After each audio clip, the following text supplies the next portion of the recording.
Hi guys, it's SDJRSNF88 speaking with another layout update. Now this update is a bit of 50-50. By 50-50 I mean it's not good. You know, there's a few bad things that have happened since the last update, and but there has been a bit of progress, as you will see in a second, which is good, I suppose. And also there's also a bit of planning for a certain famous, well, I wouldn't say famous event, but a certain event that quite a few of you are looking forward to, so I'll talk a bit about that at the end. But anyway, let's get on with the bad news. As I mentioned when I started this project, there's a big problem with a damp up here, and you're probably hearing some humming in the background, and it's part of the well, I wouldn't say part of the problem, it's part of the well, one of the methods I'm going to try to cure it. But as you know, damp is a big issue, and this week I had some well, I was looking around the layout, having a, just checking, well, I'll come up here to have a look around just to, try and start doing a little bit of it, which I'll show you in a second. And I found something quite alarming. If we go over here, see these bushes here? Now, it's a bit like this on other parts of the layout, but not as bad, as these are against the RSJ. But even in areas where they're not against the RSJ, even over on the far other side of the layout, like, sorry, down that end somewhere, down by the controller, there's some bushes, and it's that lichen stuff. But if I just quickly hold on to this a minute, give it a little rub. I'm not sure if you can see my hand. You probably can't see it, but let's get the light. There you go. Now you're probably wondering what you're looking at, but there is water on my hands. Yes, that you can see my fingers are now shiny compared to my palm of my hand. That's because the lichen absorbs water, and basically all the bushes of lichen, I think it's called, all the ones around the layout, not so bad in certain areas. There's a bit down here, it's got a tiny bit of moisture in it, but these trees here, oh, well, these trees aren't too bad, but I don't think this side of the layout isn't too bad. But this side is extremely damp, and there's a bit there I took away, right? Where that grey blob is on the RSJ, you can see there's a little white patch there, and it's so damp there that the PVA, which I used to glue that bush down over 7 years ago, eight years ago, whatever, actually reverted back to PVA as it is in the bottle, and the bush came up. It's on the floor down there somewhere.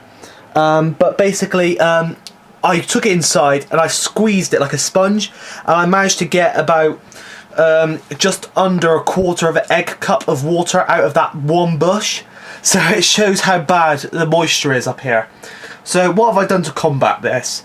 Well, the plan is, on this section anyway, to have a wooden board, which amazingly is what part of the update has been built. It's down in the garage, but basically it's a wooden board which will be screwed to that top bit there, and it'll just cover the metal. I'll try to put a bit of polystyrene behind it or something to maybe absorb a bit of moisture, but it's just going to cover the board, the RSJ, all the way to about there, so it'll still be exposed all the way along there. It's a bit of an afterthought, really. It should have been done like that side from the start, because that's precisely the same over this side, but as you can see, it's been covered really well. So yeah, it's a bit of annoyance. But it's only for winter, really, and I wouldn't say we've got, but yeah, the damp is a bit of a problem. But anyway, onto the that's part of the cure, so that'll go there. A blue sky, sort of a bit like that, which sort of resembles a blue sky, has been painted onto it, so that'll be screwed in there. But one thing that I have tried to do to combat this problem is actually get a dehumidifier. And this is it. Now, it's still on its 24-hour trial run. I got it yesterday. I just turned it on. Well, no, I hadn't just turned it on. I turned it on nearly 24 hours ago. So when I finish this video, I'm going to check and see how much water it has absorbed out of it. Now, there is a slight problem with it. It says, they don't tell you this when you buy it from Argos. But I bought it from Argos, and anyway, I got it at home and read the instructions through like you should do with one of these units, only to find it says best working temperatures between 5 and 30. that is a problem because one, the loft tends to be in winter around the 5-degree mark, or maybe below sometimes, and so that means it ain't going to be fully functioning properly. And when it's in the summer, it is extremely hot up in here and tends to be over 30. So yeah, it's a bit useless. Although, but we'll see how much water it takes out the air. Depending on how much it takes out, we'll see. There's a 1.5 litre reservoir on there with a metal ball in it. And when that metal ball gets to the top, it will automatically shut it down. So as you can see, it's still running 24 hours on, so it obviously isn't full. One thing that is, I suppose, a good side about it is I could probably use it in the summer as an air conditioning unit, because the air goes in the front this side and it comes out colder this side. So if you're wondering why I'm shaking when I'm filming this, it's actually because it's probably colder than it is outside when I'm filming this over on this side. So yeah, so that's that there. If it doesn't work properly, I'll be sending it back. I've got all the receipts, and just because there's no point in having it if it ain't going to be working properly and doing the job. But no, I don't know how the damp is getting in. It's most likely coming up through the trap door. The trap door is closed, by the way. It probably comes up through there, and also the weather has been like in the UK. For those of you living in the UK, over the past 3 months, it's been rain after rain after rain, and literally buildings get to a point where they can't stop water from getting in. They're basically like a sponge. There's only a certain bit where bricks can stop water getting in, so probably the moisture is coming in through the walls because there's nowhere else for it to go. It's like it's like that's what causes, well, a bit like flooding. Where it rains a lot, the ground gets full of water, and then it just runs off the top.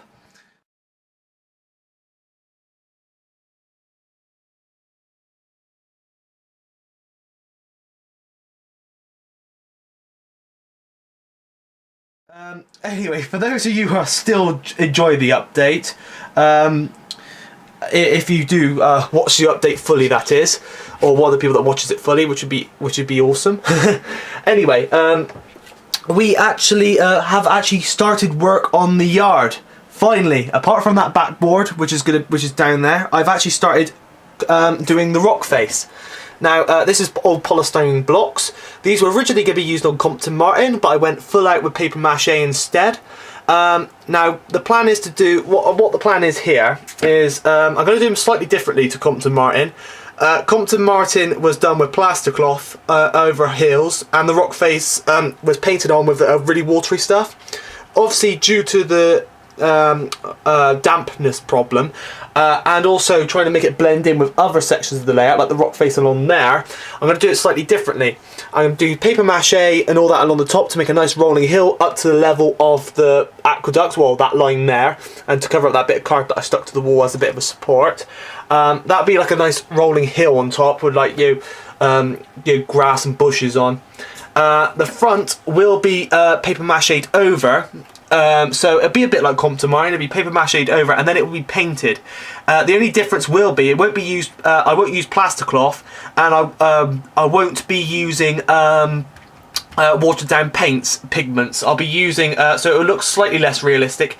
I'll be using acrylic paints to get a nice grey effect, to sort of blend it in with this lot, to sort of keep it in sync with the layout. But it will still look pretty good. It won't look. It'll be just below Compton Martin standards, I think. The ballast and all that will be at Compton Martin standards, so no worries there.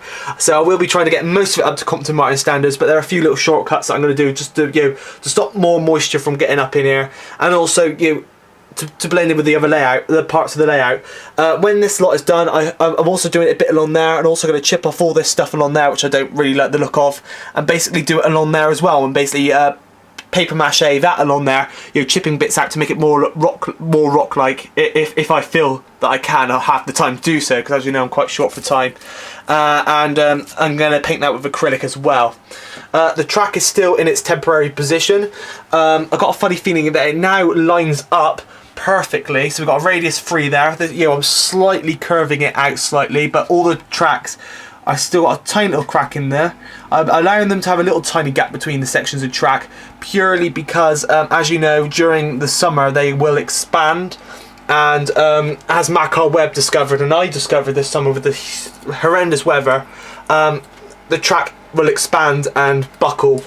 So I'm keeping slight gaps in certain areas so the track has room to move about. What else have I done? Yeah, I've done one more thing, and that is I've put a few blocks of wood under the aqueduct. Now the reason for this, you can see there's one there, there's one in there, one in there, and one in there. I've still got to do the last 3 arches, but that is so I could roll up the paper, and as you can see, it has now created a perfect arch.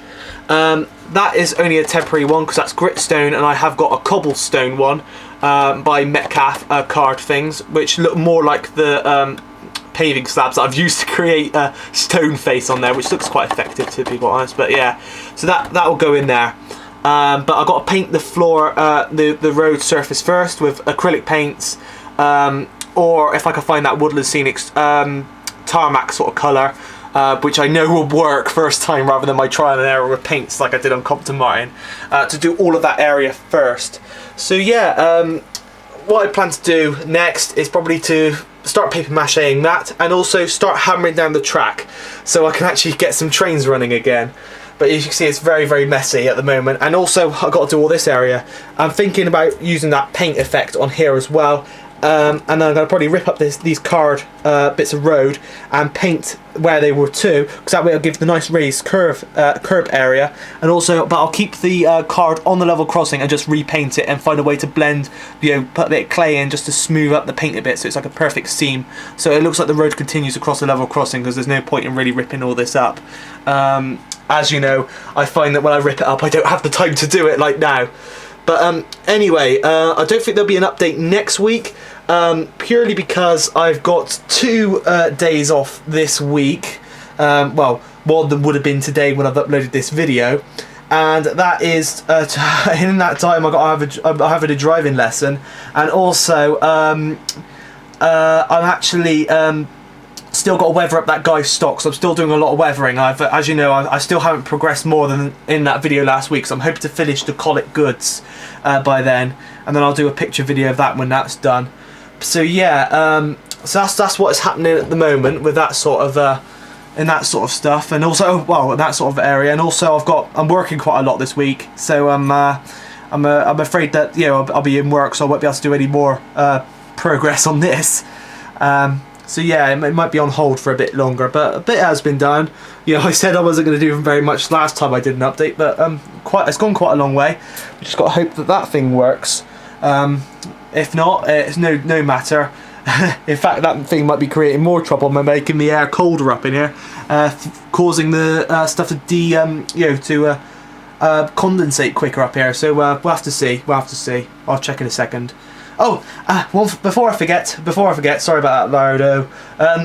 The video I was going to mention, which a few of you probably been waiting for, is that there's a planning video for the Compton Martin Model Railway exhibition coming soon. It'll probably be another one of those talky videos where I'm talking like this over some footage of last year's event, you know, because it's more interesting than me just doing this on the same old, sort of ripped up section of the layout. But yeah, and there's an update coming with a planned date. I've narrowed it down to a date that I think will be okay. But it is negotiable. But 2 layouts can only make it on that date. But I'll see if they can make it any other days if it's possible. But we'll see. So stay tuned for that video, which I'm sure will be coming soon. So anyway, this has been SDJR 88 speaking, and thanks for watching.